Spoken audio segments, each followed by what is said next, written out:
Okay, so if we remember our definition of density, chat, let's start the lesson. Let's begin our lesson today, lab rats.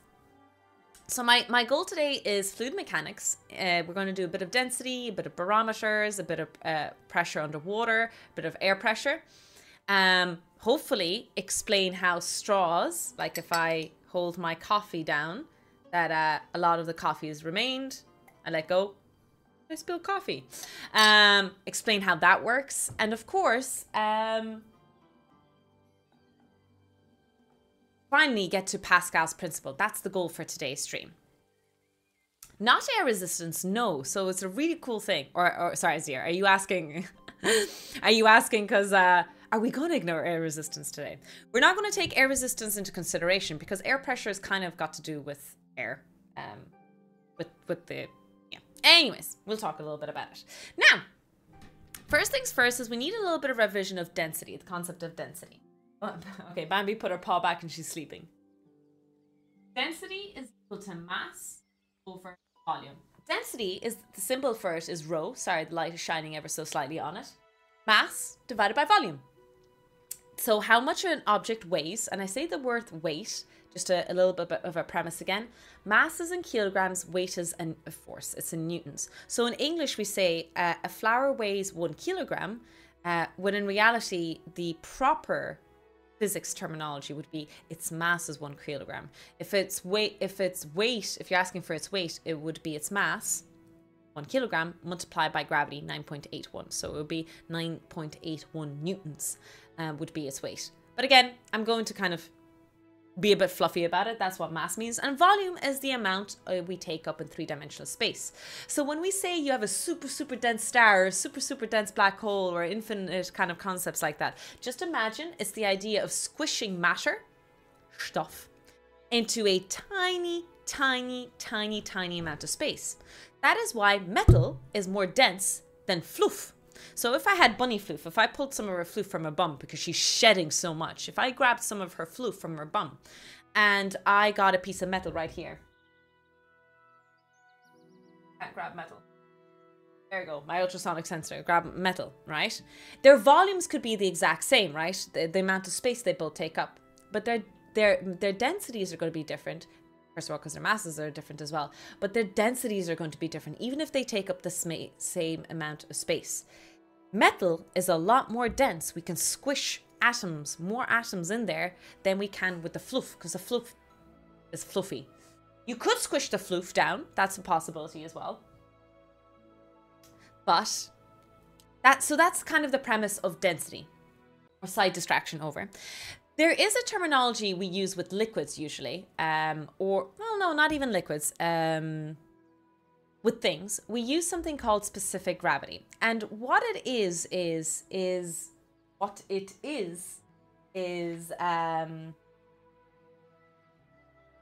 the density of the substance compared to that of water. And there's a reason why we choose water. Now, I know this from experience because I work in a lab and I make solutions all the time. And I know off the top of my heart that the specific gravity of deionized water at a certain temperature, the idea behind it is that water, pure water, not salty water, not pure clean water, just water in general, is roughly around perfectly. It's because it's about 1,000 kilograms per. That's the value of the density of water. It's about 1,000. So it's such a beautiful number.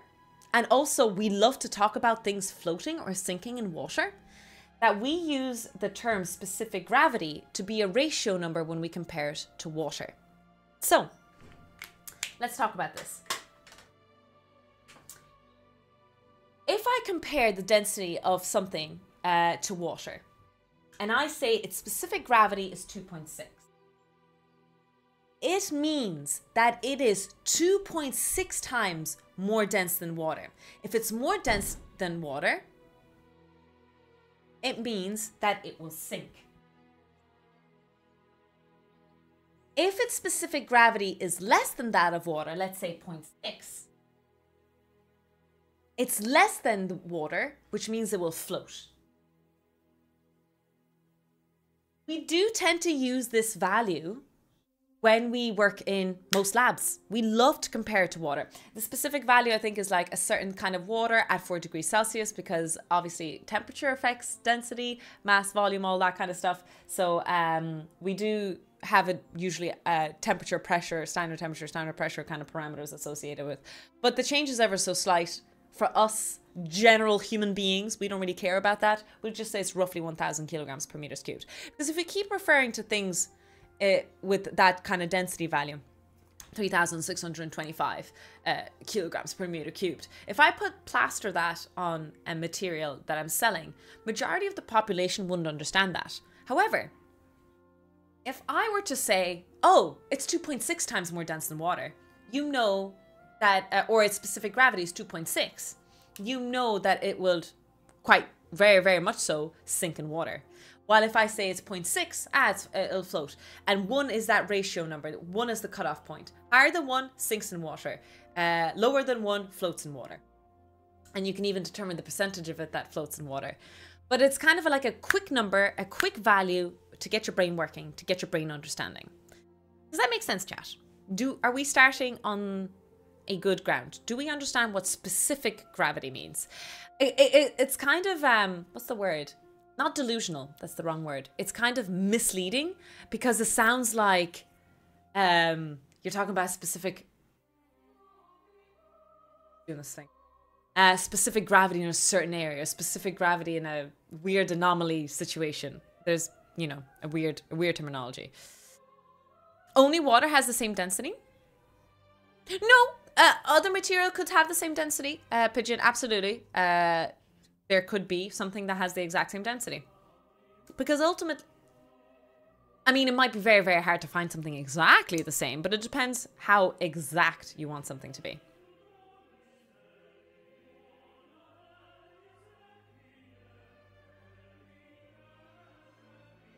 The term doesn't explain itself well, though.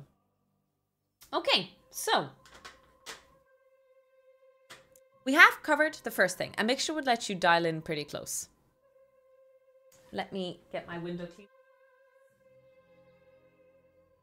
Oh, I woke her up. She's like, treats.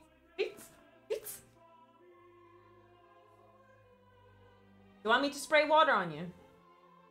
Oh, big yawn. I hope my mic didn't block the yawn. Did you guys see her yawn? Welcome, Jurassic Park.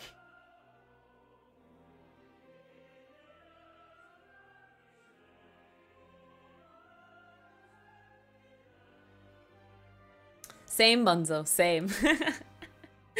Welcome in, Yuli. Thank you so much for the 25 stream streak.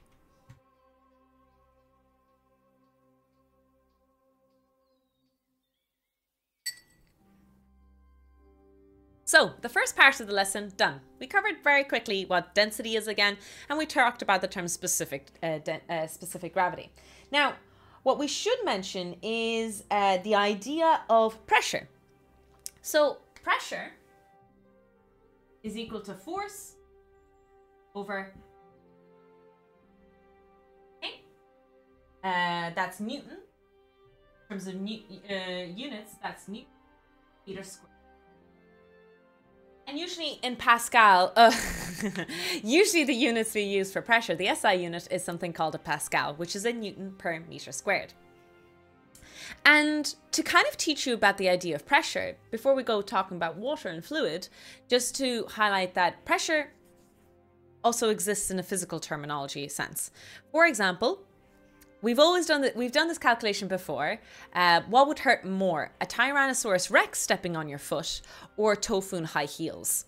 And we calculated the area. So the area, the bottom part of your shoe, the smaller it is, the higher the pressure is, and the higher the force you apply, i.e. the weight of a T-Rex versus the weight of a tofu, would, so the higher you weigh, the more you weigh, the more force you're applying down on top of your foot. So that was kind of the ratio calculation. First of all, tofu's high heel is way, way, way smaller, so that would increase the pressure.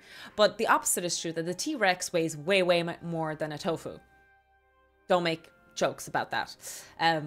So we had to do the calculation. We had a bit of a gamble bet to estimate and see which one it was. And it turns out that a tofu hurts more, as we found out. Now, pressure, force over area, can be applied in fluid mechanics as well. It's the pressure we feel from the atmosphere as we exist, right? Let's say we're all sitting down, chat. Well, I don't know if you're standing up or sitting down. I don't know what you all are doing, but I'm sitting down. There is constant pressure, air pressure, right on top of you. So if anyone feels like, oh, I'm under so much pressure lately, I could quite literally turn around and say, yes, bro, there is quite literal pressure on you that day. Do you know the way sometimes people say that their blood pressure gets affected by temperature and weather? External pressure can be associated with this. Our atmospheric pressure, although generally is 101 kilopascals, it can vary. And it can affect your body, it can affect your mood, it can affect everything like that. I don't mean to lean into the idea of full moons and go into some questionable maybe science and what are they called, like stars, constellations and positions of things affecting you. But generally speaking, that does affect people. There is an inherent association as to why people get high blood pressure or low blood pressure. There is genetics involved in it, but it is down to physics as to why these things do affect you. New fear unlocked, high heel stomp piercing. Sorry, I have ads running, I think, for the next 30 seconds, so I'm just going to shut up and say nothing for the next 20 seconds.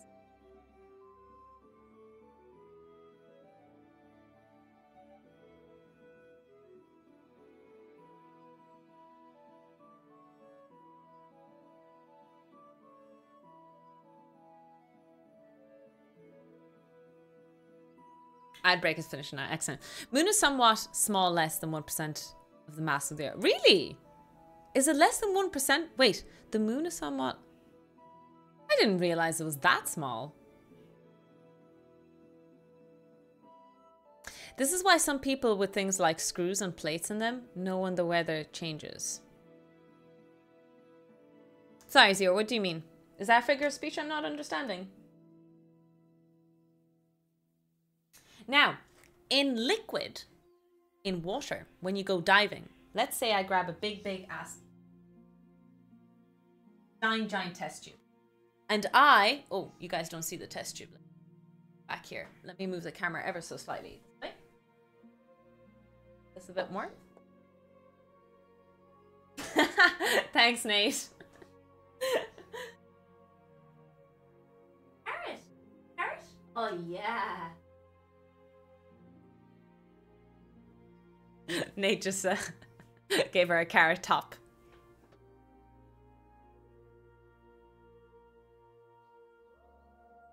Sometimes when we cook carrots, we give her, you know, the top part of the carrot as a treat. Let's draw a big ass test tube. And we put a lab rat in here. So one of you lab rats.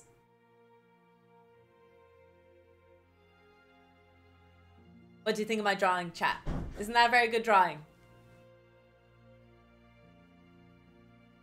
Zoom in on my head here.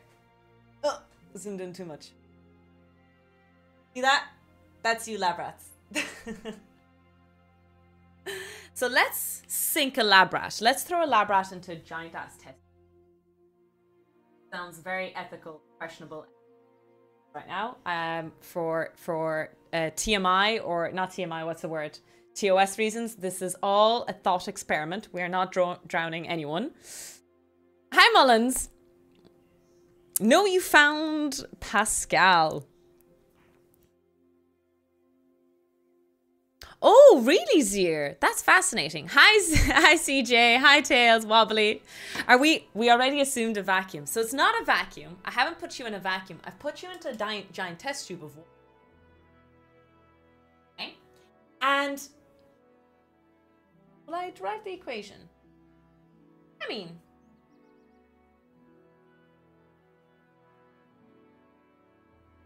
yeah, I could derive the equation. I'm just thinking how much to tell here.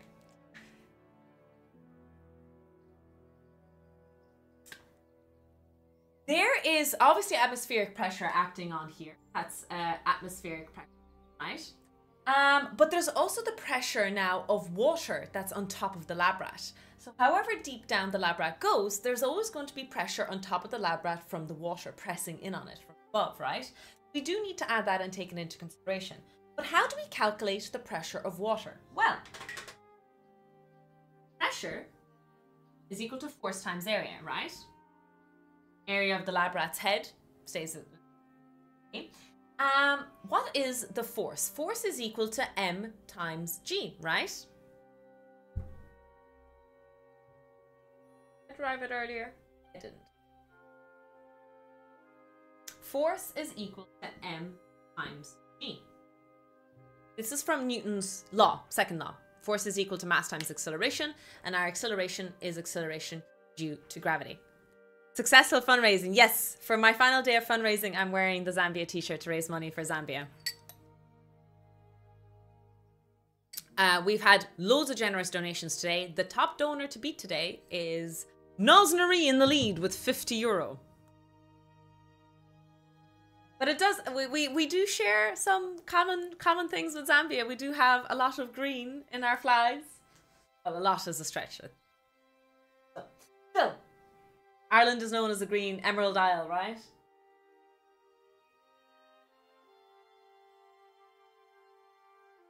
Now, we can make a substitution for M here. Remember that... Bambi's so cute. Remember that that equation in the beginning I was talking about? Density is equal to mass over gravity. Well, if I put gravity across here,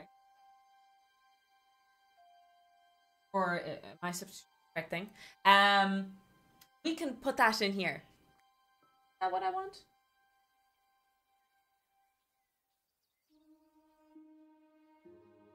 Oh my god. Not gravity, volume of rice tofu. I promise I know what the density equation is. I just need my third cup of coffee, okay? Third cup of coffee and I'll be good to go. Density times volume is equal to mass. Substitute it in here. Density times volume times gravity. Hey, we're getting really, really close to the final equation. It does look Irish green though. It is a very nice green color. Hello, CJ. Hello.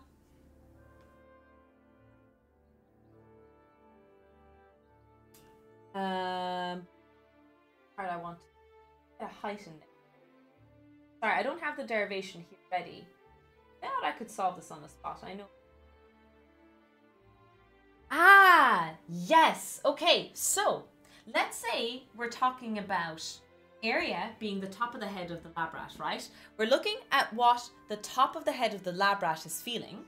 And so we want to calculate what the volume that is being experienced on top of the lab rat. Well, think about it. If it's, let's say we're approximating whatever area it is, right?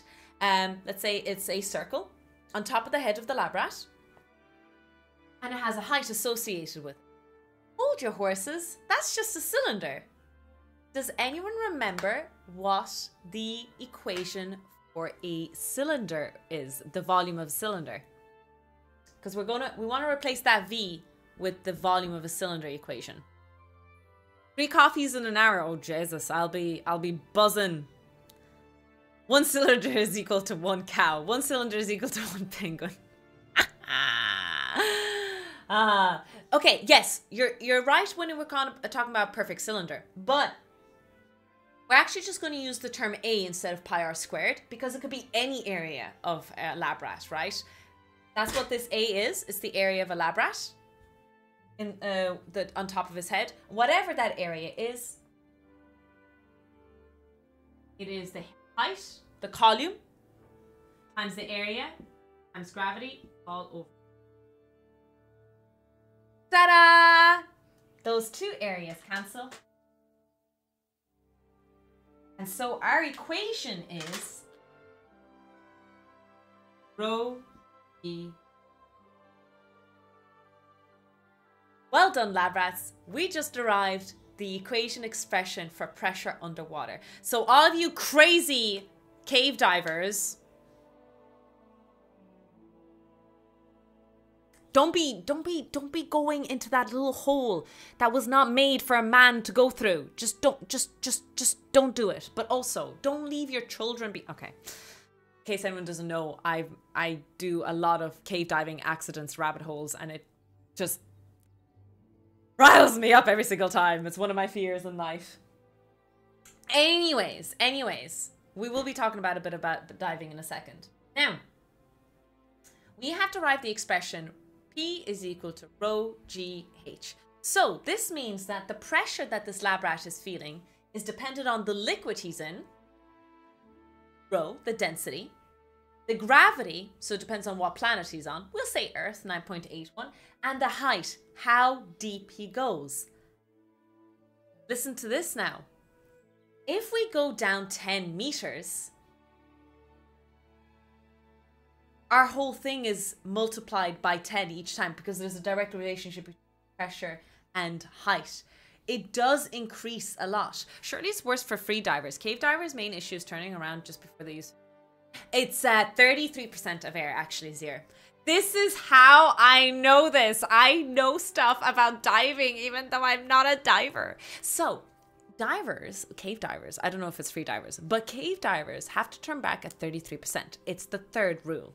So 1/3 for traveling downwards, 1/3 for traveling back upwards, and 1/3 for spare in emergency situations.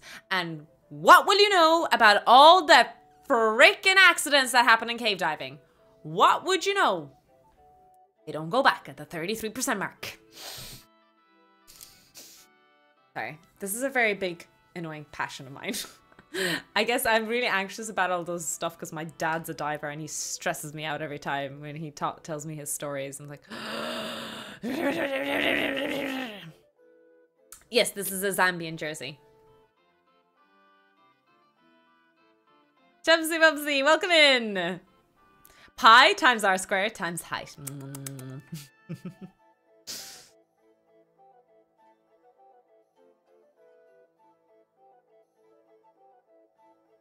So, a small thing to note, is that actually the total pressure that the lab rat feels? So let's say this density is water, so we put in 1,000 kilograms per meter. Let's say it's Earth, so 9.81 meters per second squared for the acceleration due to gravity. And let's say the height, let's say the lab rat is 10 meters under. Is that the total pressure that the lab rat feels, chat, or is there more involved? What other pressure are we forgetting? This is a classical mistake in physics, by the way. Students do make this mistake.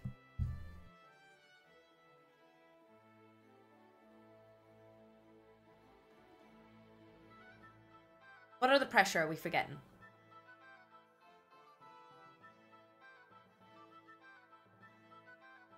The limit.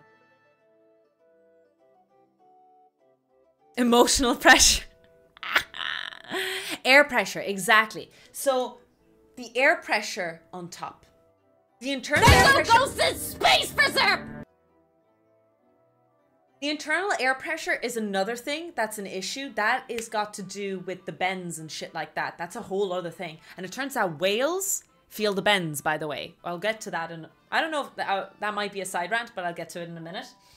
Hello, Fizerp, welcome in. But it's the air pressure above. We forgot about atmospheric air pressure. So on top of that, there's 101 kilopascals. Oh, you don't see it, sorry. 101 kilopascals on top of that. So that's 1,000, roughly, multiplied by 10, multiplied by 10. Lab rats, are you listening to this? Hold your horses. But we're approximating. Density of water is 1,000. Density, the gravity is about 10, let's say. So that's 10,000. Multiplied by 10 meters. 100,000. Diving 10 meters under the water is roughly equivalent to one whole freaking atmosphere. Isn't that insane? So another 10 meters, another whole one atmospheric pressure, another 10 meters. So every 10 meters you go down underwater, you accumulate a huge amount of pressure. Anyways, hi Frizzer, welcome in, welcome in. Would air pressure have an effect? Oh, sorry, is that from the earlier? Yes. Hi, Science. Welcome in, welcome in. How are you keeping today?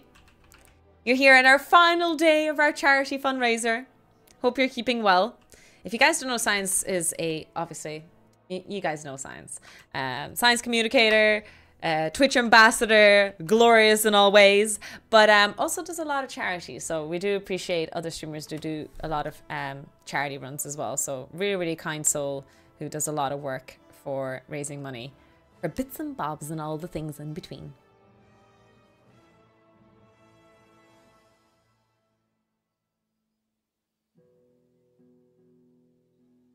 We already completed our goal. Today's our last day, but we completed the goal yesterday, which was amazing. But yeah, it's going well. It's going well. We have our top donor of the day to beat. Do I have any more? I swear I had water here. There's a documentary on the Titan thing, actually, CJ, yeah. You use decompression tables to figure out. That's right.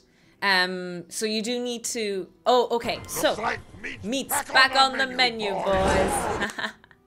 Thank you, Science, for the 100 biddies. Really, really appreciate it. Thank you. Very, very kind.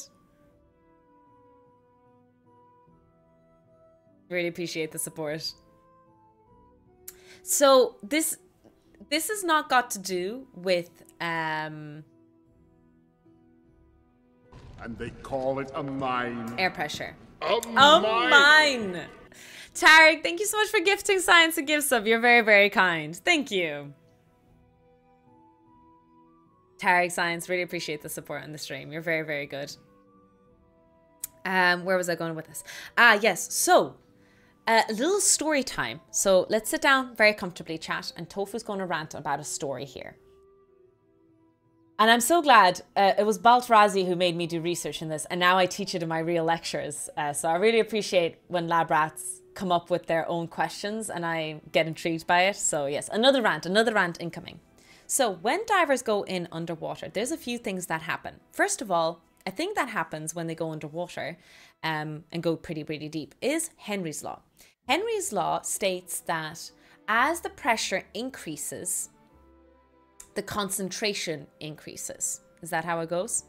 So as you go deeper, deeper, deeper down, your pressure increases. And so the concentration of gases inside your body increases as well. So you continue to go down deeper, deeper, and things like that. So you go to underwater, you play with your fishies, and then it's time to go up.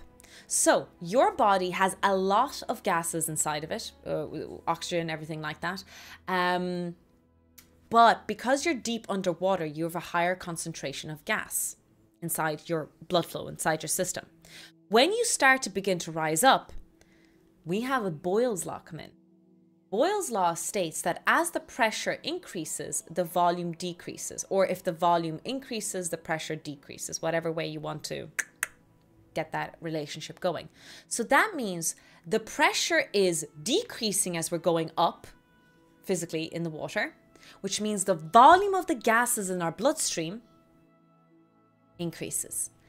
Hold up. Remember Henry's Law. When we're going down, the concentration of the gases inside our bloodstream was really, really high. Now that we're starting to go up, those really, really high gases are going to increase a lot more. And so what's actually going to happen is you're going to form air bubbles inside your bloodstreams, inside different parts of your bodies and things like that. So if you rise too quickly up in the water, you get something called the bends or decompression sickness, I think. I think those are two the same things. Correct me if I'm wrong, chat. And it's awful. And the reason why it's called the bends is because it is such awful, pure pain that you can die from, by the way, that you do exorcist motions. That your body cripples under the awful, awful pain of changing too quickly. Now, you might be saying, well, Tofu, that doesn't make sense. If Henry's Law applies going down and Boyle's Law applies, they're both equal and opposites and they should be cancelling each other out. If I had a perfect isolated container, sure, you're absolutely right. But we're not a perfect isolated container, humans or lab rats, if you guys are lab rats. We're biological beings. When we absorb air in different parts of our body, our metabolism is different in different parts. So that's why, I'm happy to be corrected on this. The bends happens in certain areas where those gases get clogged up a little bit more than other areas. Does that make sense what I'm saying? Anyways, that's my little side rant. Please be careful when you're diving. There are rules in place. Study them more. Don't take anything I say for granted. Be very, very cautionary. Be safe. Decompression sickness does equal the bends. Thank you for the correction or confirmation. It's in the joints that it accumulates. There we go. I did 2 10-meter scuba dives in Mexico with only training given by the dive master on a 20-minute boat. Oh my days. Be safe. Stay on the boat. That's another one. I agree with that one, CJ. In fact, don't be on the boat. Everybody just stay home, barricade the windows, and prepare for the zombie apocalypse. That's the way to truly be safe, chat.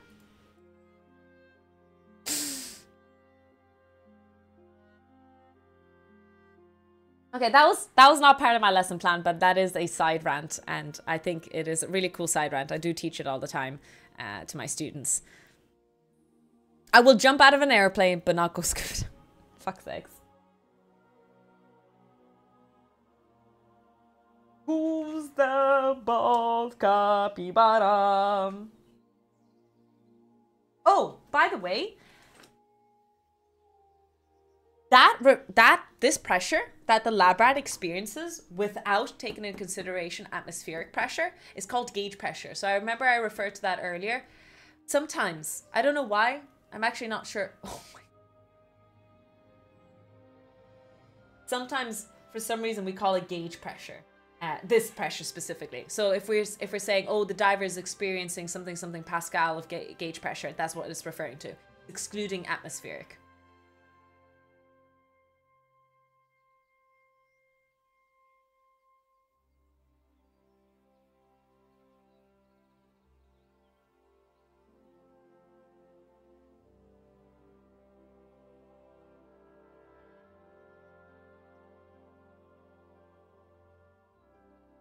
Real problem comes when you breathe the compressed air at depth. You're able to hold breath of surface. That issue. But there is a pressure difference between your lungs and the water then. Again, it depends on how extreme of a pressure we're talking about. Because if I'm not mistaken, humpback whales who do swim very, very deep actually can get decompression sickness. Correct me if I'm wrong on this, chat. That's partially how some whales die and come up on the shore dead. Is that how they do? That's me filling in 2 + 2, but correct me on this now. So when's the lecture on how to survive the zombie apocalypse? Sir Splashy, we have Science in the stream, who was just chatting there earlier. We actually did a talk on the zombie apocalypse if you guys are interested. Specifically the cordyceps in The Last of Us. There's also an episode in Silo. Silo's on my to-watch list still, actually. Possibly for movie nights on our stream.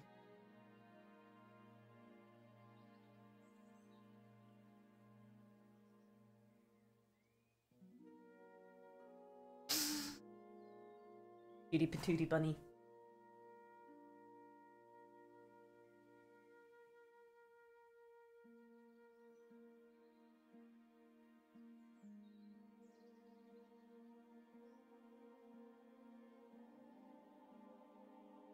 Oh, I need it. Obviously, whiteboard.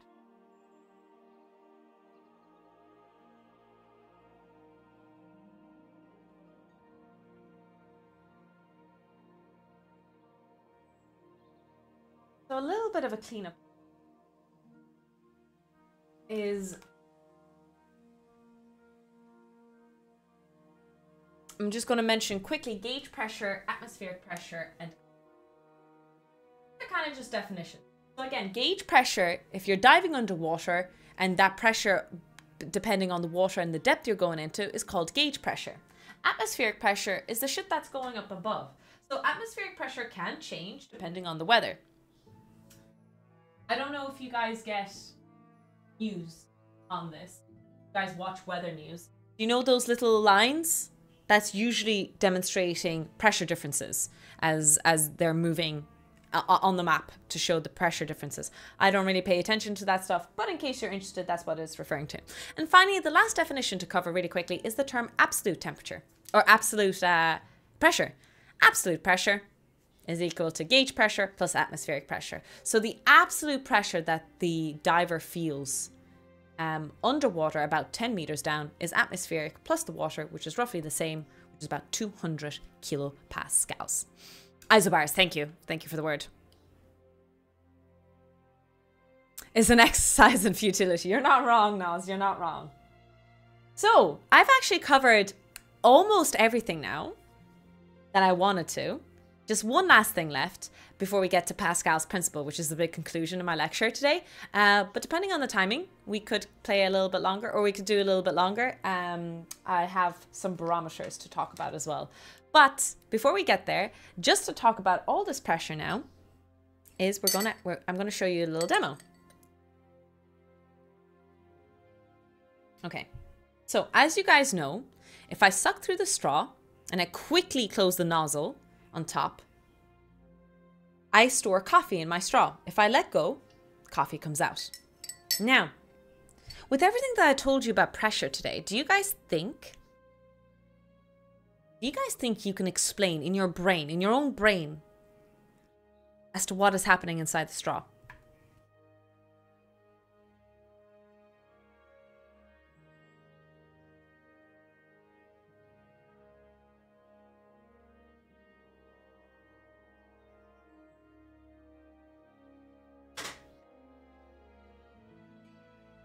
You don't have to write in chat if you don't want to. That's okay.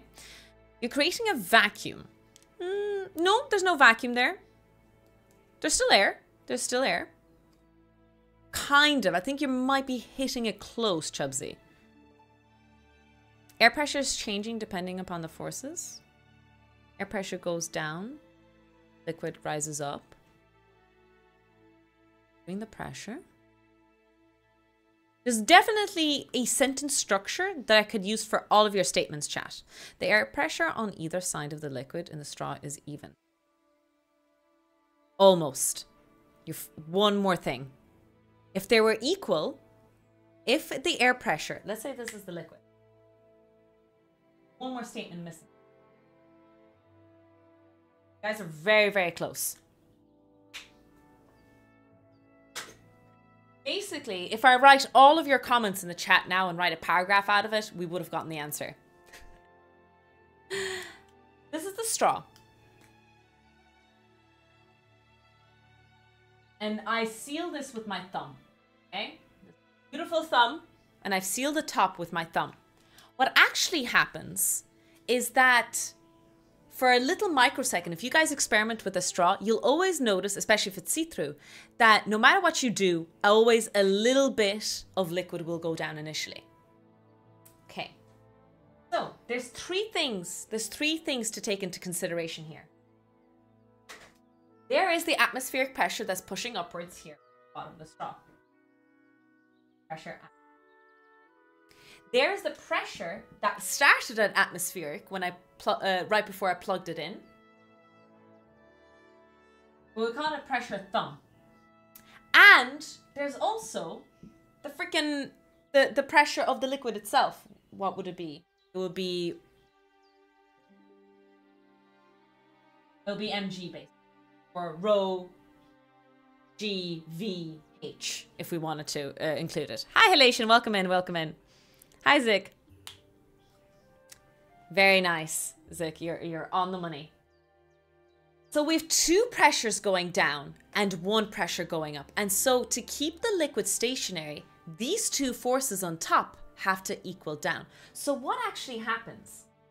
The first few seconds, pressure atmospheric here is exactly same as pressure atmospheric here. They're both equal, yay. So the liquid will go down. Yay. But because I plugged the top, right? There is no more air getting in here. No more air molecules are getting in here. And so, for a little microsecond, when I plug it in, gravity acts on the liquid and it moves down. What happens? Hold your feckin' horses. The gas molecules that were in there Right? Let's do Boyle's law. Boyle's law is about pressure over volume, right? It means that as the volume increases, if the volume increases, the pressure decreases. So as the gas, as this mass was moving down, it made space in the straw, the gases spread out, and the pressure decreased. It decreased so much that the sum of the pressure here, the pressure from the liquid itself here, was equal to the atmospheric pressure down. All the forces balanced off, and that is why the liquid will not move, even with gravity acting on it. It's because the sum of the forces down equal the sum of the force up. I technically should be writing pressure. If it's force, it's force. It's area, it's time. Area, but the areas cancel off, by the way, just in case you're thinking, well, pressure isn't a force, it's pressure times area, but the area is the same. It's the same straw, you know. Does that make sense? Did I make it more confusing? If I did, I apologize. To me, this makes way more sense than any textbook I've ever read in my life. This is my explanation for it. If you have any other statement or addition or question, let me know. I'll do my best to answer. But basically, all of you had almost the right answer.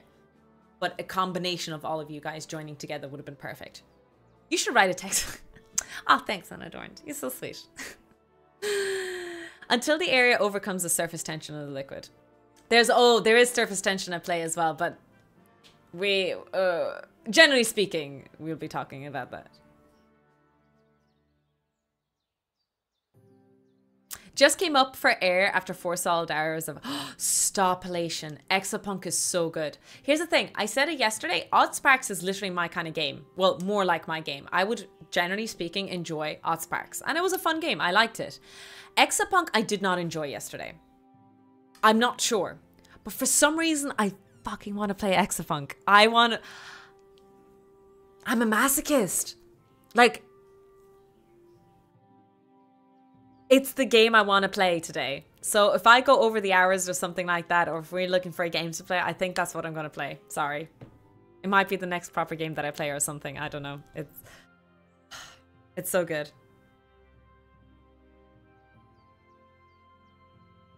You didn't enjoy it, but you want to play it. It's stressful, Jimmy. It was annoying and irritating, and I want to play it. Yeah. I enjoyed solving the problems in the end.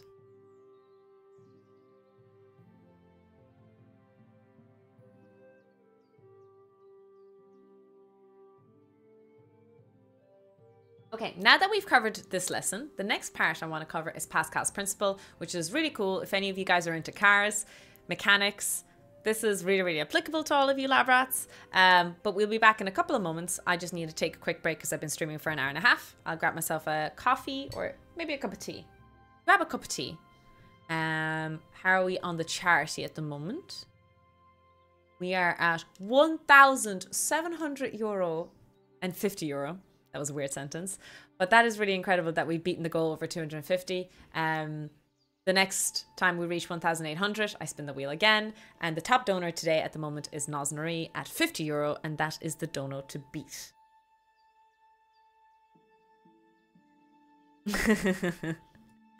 And it's interesting that I enjoy it so much. I thought that game was meant for people like me who don't know really how to code.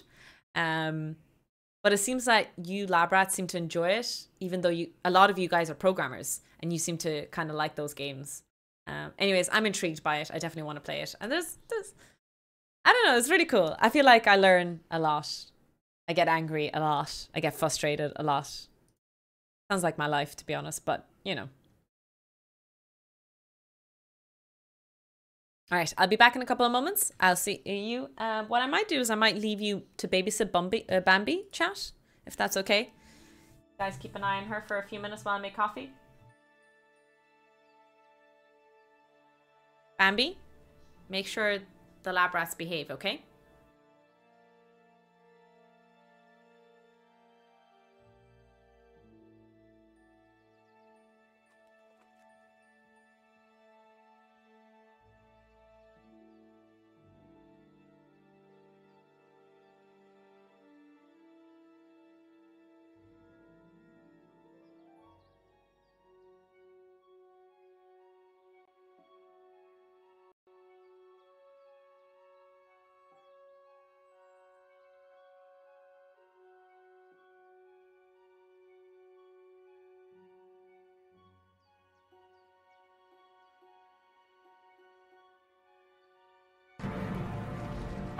only counts as one.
A blueberry for Bunzo.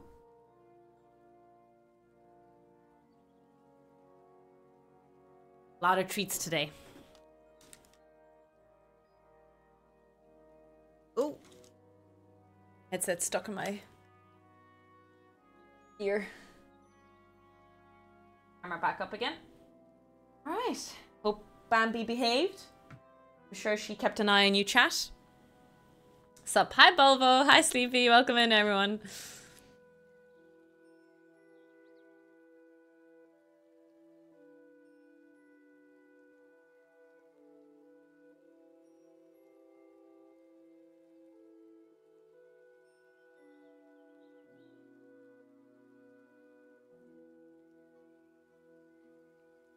Is it right to eat on stream or shut down to eat and come back? As in, as a live Twitch streamer? I'm assuming you don't mean yourself, because obviously I don't know what you guys are doing behind the monitor.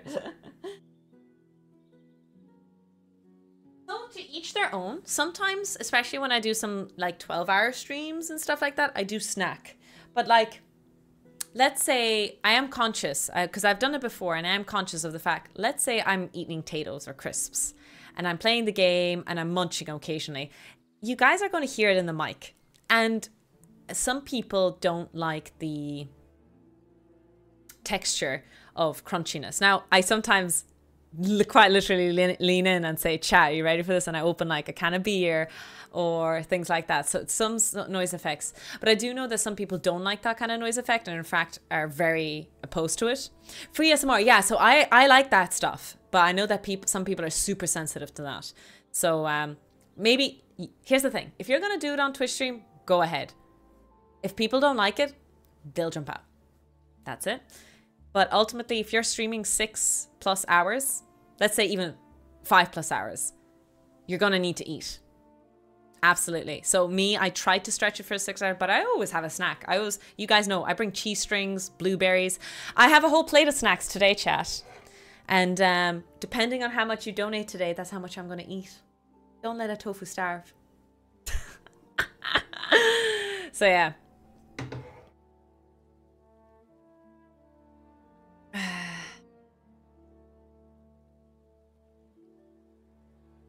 And there may be copyright issues, as Bambi gave us what she learned from eating Feynman's book. That is true. You'd be surprised on Stable Diaz what is considered derivative work. Yeah. Misophonia. Yes, that's the one. In fact, the game we played yesterday that Grim told me to play, the Oddsparks one, really, really cute game. But there was actually a misophonia toggle thing at the initially, which is really nice, I thought. See, I make sipping sounds as I drink hot tea.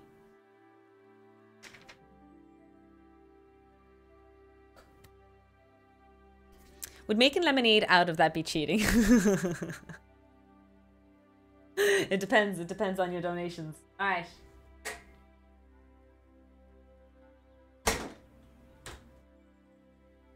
Final part of the lecture, the big aha, the big conclusion that I want to reveal to you, lab rats, is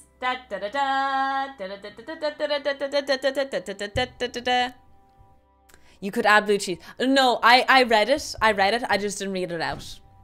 I don't want to talk about the blue cheese. Anything that you guys write about blue cheese, I try to ignore.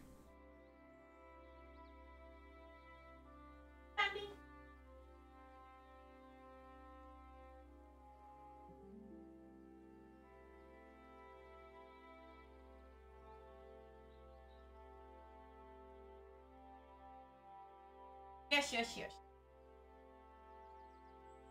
Okay, here we go. Now, after all the pressure that I taught you, now I would like to cover a very important topic, which is Pascal's principle. And the reason I think it's really, really important, there's a bit of a glare from this. Let me put it right in the middle. Perfect.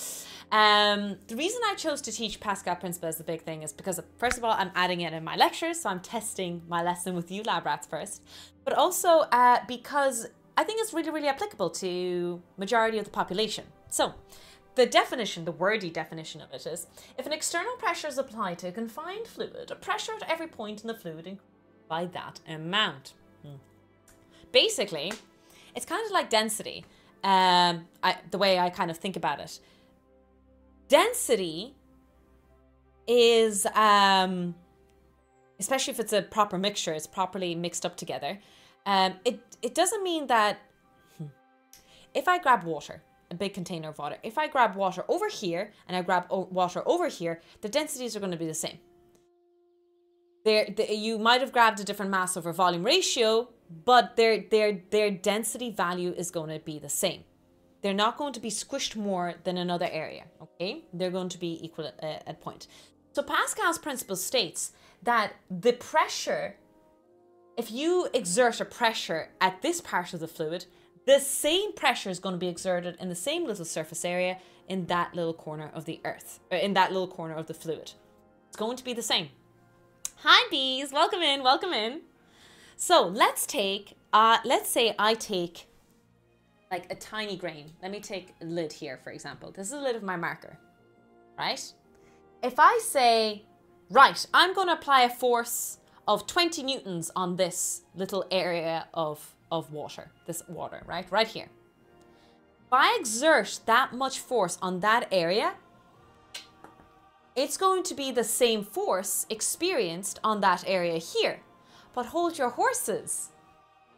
The area is way, way bigger. So imagine I could put the area here, here, here, here, here, here, here to fill up that whole area. That means the force out is going to be way, way bigger. So that's the principle of Pascal's principle. That's what that big wordy sentence means. Does that make sense? It's okay if it doesn't. We'll just cover a little bit of maths. Maybe if you have a more mathematical brain, this will make more sense. I hope you're keeping well, bees.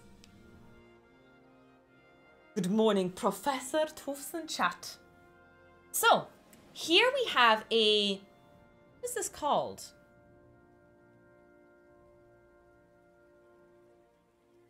Is it called a hydraulic lift by any chance? Is there anyone who's a mechanic in the chat right now?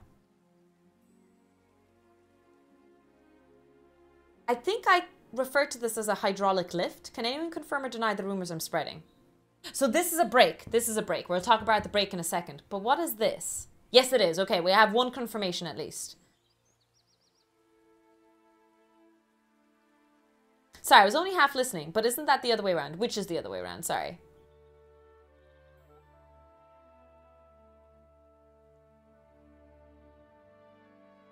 Seems like gearing. That's the... For there... Anyway, but this is a hydraulic lift in the mechanics. The force on the car side is less and less since the area is bigger. Well, if the force is less and less, then we wouldn't be able to lift the car, right? Oh, this is a car. Wait, what? How are you guys getting... This is a really good car. This is a nice car, chat. There's obviously a car here. How dare you mock me? How dare you mock me? Now, based on this statement, the pressure out should equal the pressure in. Even because the fluid is the same, it's contained, it's solid. Well, it's not solid, but you know, there's nowhere else for the liquid to go. The pressure that we put in is going to be equal to the pressure that goes out. Now, remember what I said about pressure. Pressure is force over area. Force out over area out is equal to F in over area in. So, a little kind of trick. By the way, F out over F in is referred to as the mechanical advantage. This is a very engineering term. I've never used it personally, but maybe this will help. So, one little thing that I'd like to do here is just to move it for a second.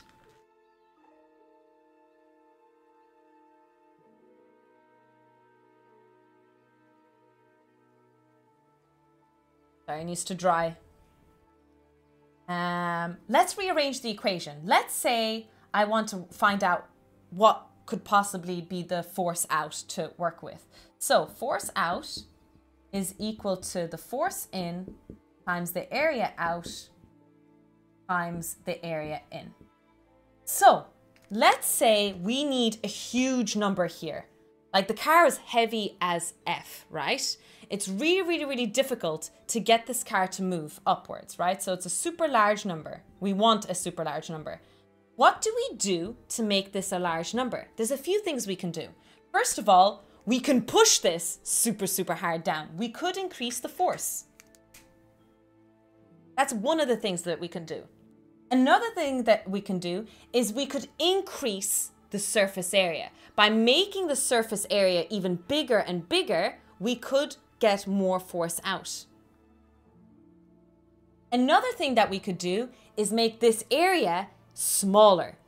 By making this area even smaller and smaller, we have a very good chance of getting more force out. We could lift cars using Pascal's principle, this hydraulic lift. I'll take a blue one, please. Because the volume of the fluid stays the same. But if there's a piston on Fn, it's traveled at...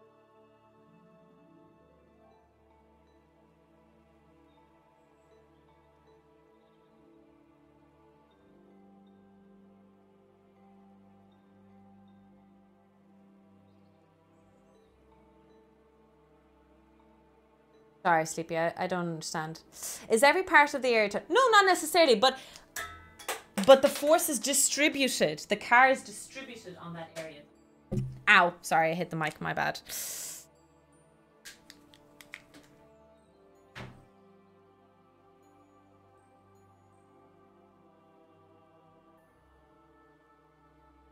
We're mostly, you can kind of ignore the car. If it's really, really confusing, you can just look at this as the area then. That's the thing that we're lifting. There could be something on top of it, a perfect blob on top of it. It makes it a little bit easier. But I'm just using it for a practicality purpose. I mean that the distance on F in is far more lifted portion.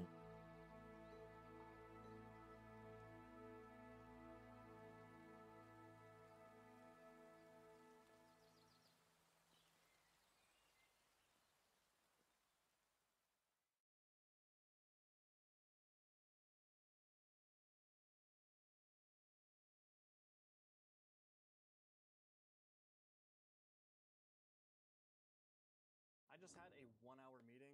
Don't ask me what it was about. My YouTube playlist has finished. Sorry, I am trying to understand. I am doing my best. Not trying to be an asshole. You have to push a piston down 1 meter to... Oh, I see what you mean. Oh, okay. I think I understand that now. Okay. I wasn't even really planning on teaching that or talking about that, but sure, I understand what you're meaning now. Sorry. I completely didn't understand that.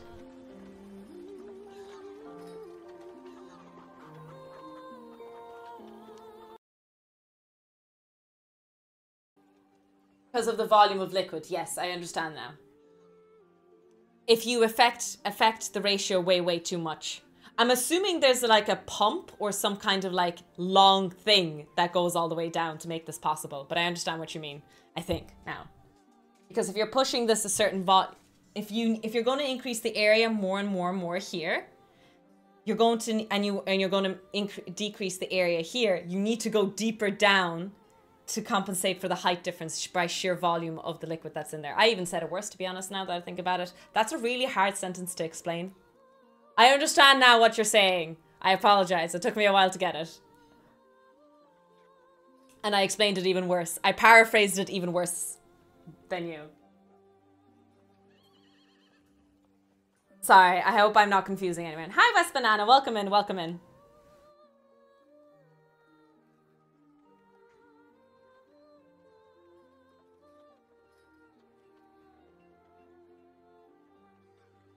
You are wearing a sports t-shirt. This is a Zambian jersey. This is my last day for... Oh, a piston. That makes even more sense.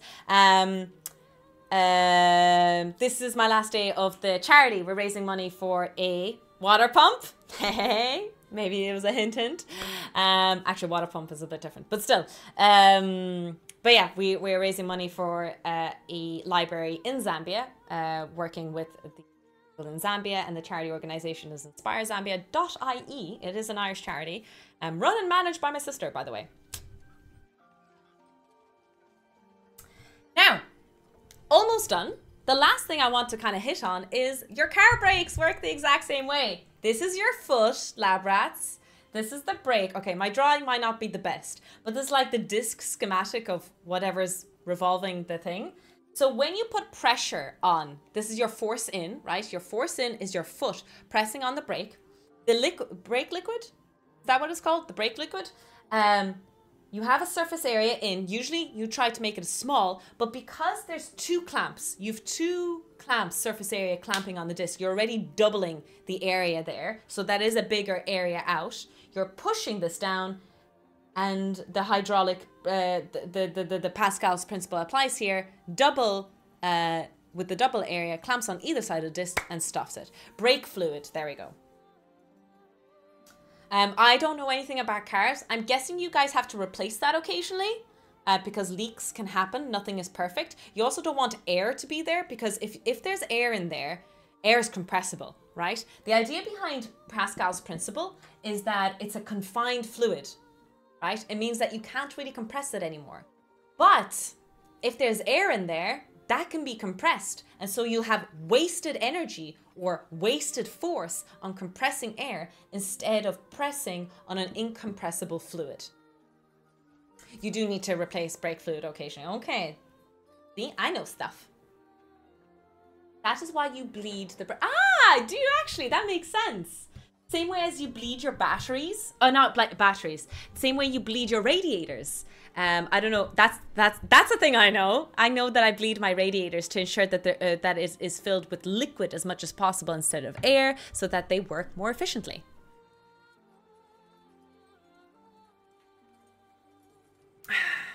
What do you think, Bambi? Let me show her. Bambi, sleeping on her pillow now. Anything to say, Bambi? What do you think of the lesson? Did you learn about brakes? Work about... Yeah? Yeah? Very educational? Yes, yes, yes.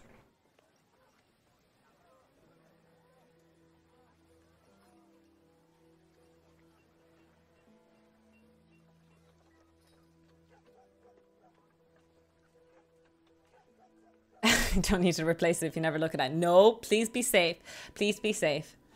If the air is in the system, do you have wasted pressure or wasted wave volume? Ooh, good question.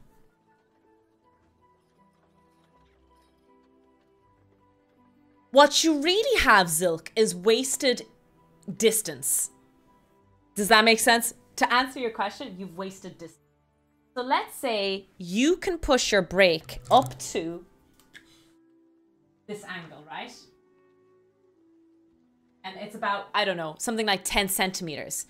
A portion of that is going to be wasted on the compressing the air before it will compress the fluid. Well, technically, they'll be simultaneously happening, but generally speaking, that's what's going to happen. So then, by the time you fully press the brake down, the ultimate force that is being used is not going to be the same. So as in, like, the force out here, not all of it is going to be used because so much of it was used to compress the air. You've wasted a certain portion of the distance traveled maximum by, and you won't get it out. Eventually, like, if there is some air, it's fine. Well, maybe it's not fine. But what will happen is the force of the brake, the amount of force that you apply will not be the same on the brake physically. You don't want air at all, really. I don't know how perfect the vacuum, the bleeding is in a brake system. I don't know personally. I'm sorry. I really don't know anything about cars. Cars are great to teach physics, but I don't know nothing. Nothing. Isn't that right, Bambi? We only take the car when we have to go to the vet, so she hates the car. Anytime she sees the car, she's like, oh.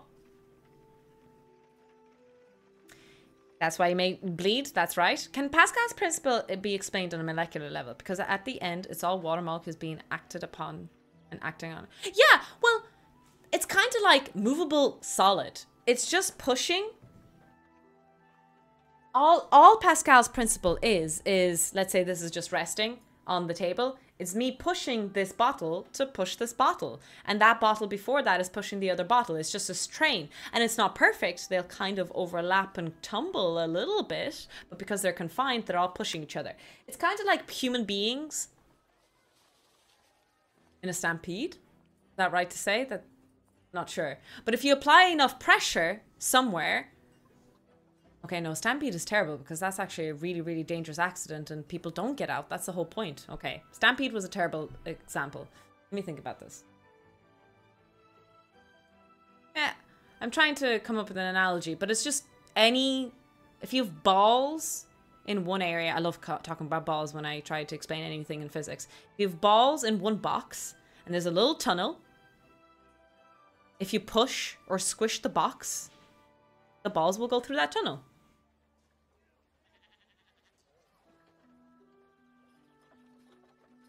Right?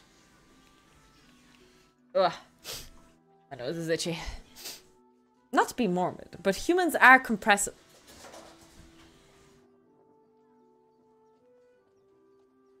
Fuck Bambi. Bambi? Bambi? You okay? Nathan just opened the front door and she freaking ran. Bambi, it's okay.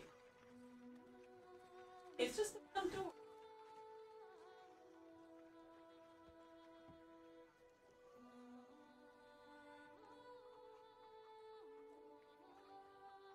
Scared her. poor baby. Oh. Say hello to chat. No, we're shy. She is very, very cute, yes. She's such a cutie patootie. So sassy. She's kind of the bunny that cried wolf at the moment. We have a little problem with her where she... So bunnies generally thump, right? They do thump, like in Bambi, the movie, right? My name's Thumper. But they usually thump to warn other bunnies of danger, right? Now, because Bambi is a spoiled little shit, she thumps when she's dissatisfied.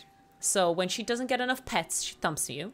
When she's unhappy with you, she thumps you. If she doesn't get enough treats, she thumps you. If she's waiting for food, she thumps you. She just thumps all the time. So she is now the bunny that cried wolf. So sometimes she is a bit of a guard dog. She does sit on our couch and watch the window. And sometimes some people, if they walk across our lawn very shadily, she will thump and warn us. But now, because she thumps all the time, we don't take her warning seriously. So if someone breaks into our house and she thumps us, we're just going to ignore her. Isn't that right, Bambi? Isn't that right? Alright, do you want to go down?